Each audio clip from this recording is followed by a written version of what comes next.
Bamboo chicken cooking. एक समय पर सुभाष नाम का एक रसोइया एक बार अपनी पत्नी के साथ मिलकर नदी के किनारे एक ढाबा शुरू किया। उसके पास रोहित नाम का रसोइया मदद के लिए था।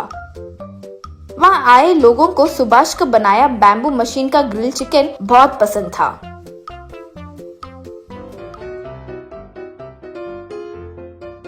एक कस्टमर सुभाष से, सुभाष जी, ये नदी के किनारे ये ग्रिल चिकन खाने का मजा, वाह, अलग ही मजा है जी। ऊपर से ये बैम्बू मशीन का आइडिया बहुत अच्छा है जी, वाह।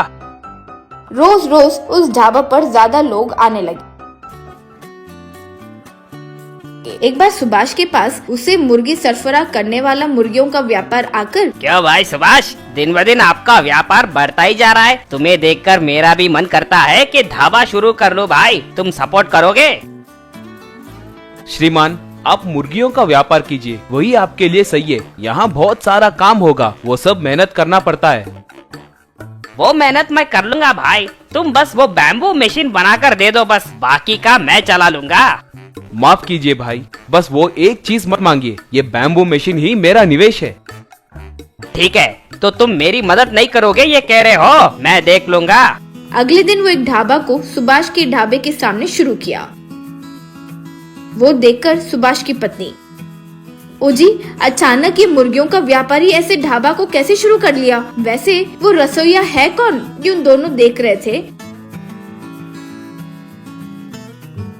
कि इतने में अंदर से रोहित आते ही सुभाष और उसकी पत्नी देखकर दंग रह गए।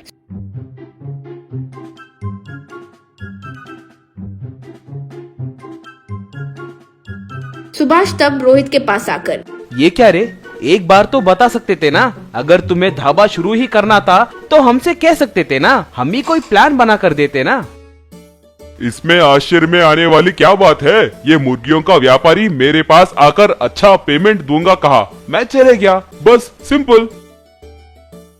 ठीक है रे, तुम जहाँ भी हो खुश रहो, कहकर चले गया। उस दिन से धीरे धीरे सुभाष के पास आए लोगों की संख्या कम होकर सब मुर्गियों के व्यापारी के ढाबा पर जाने लगे। एक दिन रोहित मुर्गियों के व्यापारी के पास जाकर, श्रीमान, मेरी सैलरी बढ़ाइए, मेरे वजह से आपका व्यापार अच्छा चल रहा है ना। क्या भाई, तुम्हारे वजह से मेरा व्यापार अच्छा चल रहा है? मेरी मुर्गियों को मैं बाहर 300 रुपए केजी में बेचता हूँ, लेकिन मुझे वो 100 रुपए में ही मिलते हैं। इसलिए हम ग्रिल चिकन का रेट इतना कम लगाए। सुभाष के ढाबे का रेट से यहाँ के ढाबे में चिकन रेट कम होने के कारण सब यहाँ आ रहे हैं। तुम्हारे वजह से संख्या बढ़ी है, ऐसे मत सोचो, ये याद रखो। रोहित को बहुत अपमानित महसूस हुआ, लेकिन क्या करे, वो समझ नहीं पाया तो वहाँ से चले गया। एक बार सुभाष परेशान बैठा था तो बेटी लक्ष्मी आकर, क्या हो पिताजी, क्यों इतने डल हो? सुभाष तब जो हुआ वो बताया। पिताजी, मुझे पूरी बात समझ आ गई, अब मैं ये संभाल लूंगी। अगले दिन एक स्पोर्ट्स कार में एक रिच फेलो मुर्गियों के व्यापारी के पास जाकर, हे लुक मैन, मैं यहाँ एक 5 स्टार होटल बनाने की सोच रहा हूँ, उसके लिए मुझे तुम्हारा सपोर्ट चाहिए। 5 स्टार होटल? यहाँ वो सब बेकार हो जाएगा जी, यहाँ कोई नहीं आता। नहीं, यहाँ रोहित नाम का कोई खाना बनाने वाला है, वो बहुत अच्छा बनाता है, सुना है, वो बहुत फेमस हो गया है। हमारे गांव में उस रोहित के बारे में ही बात करते हैं। वो बातें सुनकर रोहित वहाँ आकर, बताइए, मैं ही रोहित हूँ। अरे इसका उतना सीन नहीं है जी, बस एवरेज खाना बनाता है, शायद आपको कोई रॉन्ग इन्फॉर्मेशन दिया होगा। देखो रोहित, मैं तुम्हें महीने का 1 लाख तनख्वाह दूंगा, यही एक बड़ा सा 5 स्टार होटल बनाना चाहता हूँ, तुम संभल पाओगे? रोहित बिना एक क्षण सोचे, श्रीमान, मुझे 1 लाख दोगे तो होटल को पूरा मैं संभाल लूंगा। ये लो एडवांस, अब से तुम मेरे पास ही काम करोगे, कहकर पैसे दिया। मुर्गियों का व्यापारी क्या करे समझ नहीं पाया।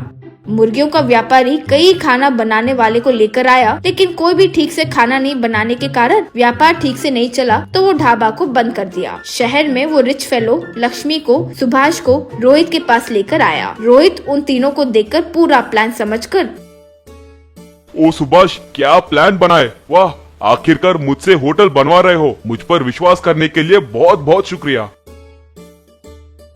तब से रोहित उस 5 स्टार होटल में अच्छे से व्यापार करके जीने लगा। गांव के एक गुफा में एक चोरों का सरदार ऐसे बोल रहा था। 40 साल 40 इयर्स के लंबे सफर के बाद हमारा सोमू आज रिटायर हो रहा है। कई चोरों को देखा है लेकिन हमारा सोमू बेबदल है। सोमू साहब, we will miss you. Retire होकर आप क्या